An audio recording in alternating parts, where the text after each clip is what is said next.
Porozumienie تێگەیشتن. Prosím, nerozuměl jsem. Bubura, تێنەگەیشتم.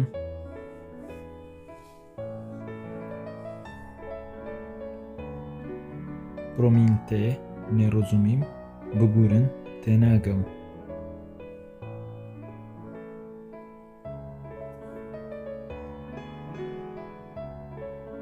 Nerozuměl jsem vám dobře.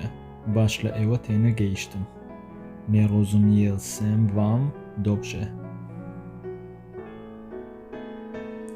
Můžete to zopakovat? دەتوانن ئەوە دووبارە بکەنەوە. Můžete to zopakovat? Co jste říkal? Citan farmu.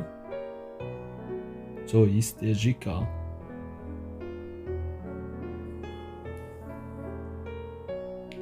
To jste mi špatně rozuměl.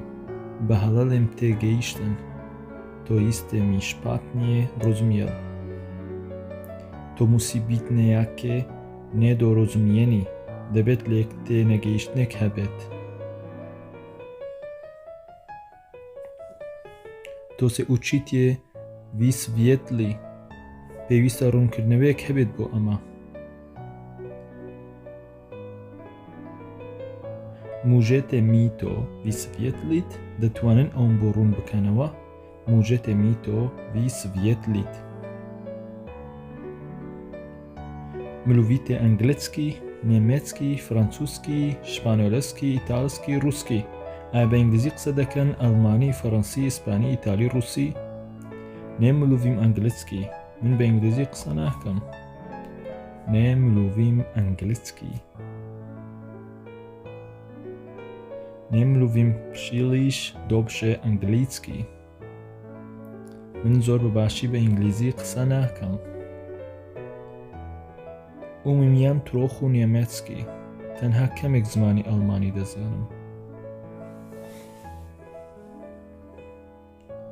ملوفتێ پرۆسیم پۆمالەی تکایە بە هێواشی قسە بکەن.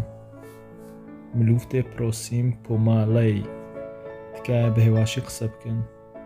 نێڤیم یاک سێتۆرشێکنێ ئەنگلیسکی. نازانم چۆن بە ئینگلیزی ئەوە بڵێم.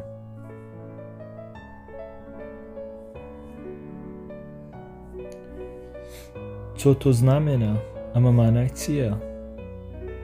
Co to znamená? Ama mánای چییە؟ Můžete to nějak blíže popsat? دەتوانن بە وردەکاری زیاتر وەسفی بکەن. Můžete to nějak blíže popsat? Můžete mi to napsat? دەتوانن بۆم بنووسن. Můžete mi to napsat?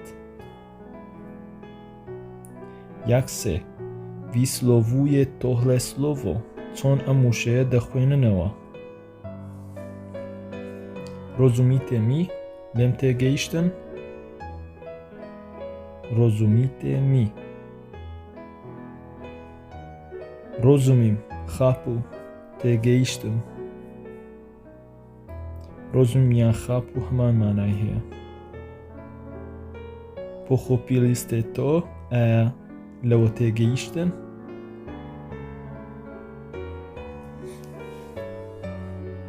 Už je to jasné? ئایا ئێستاوە ڕوونە؟ Už je to jasné? Aha, už chápu. Aha, تێگەیشتم.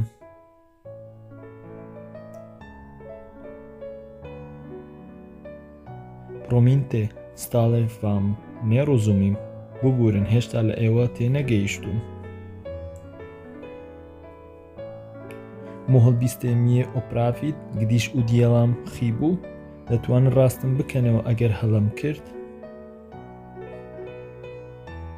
بە هیوای سوود بۆ هەموو لایەکتان.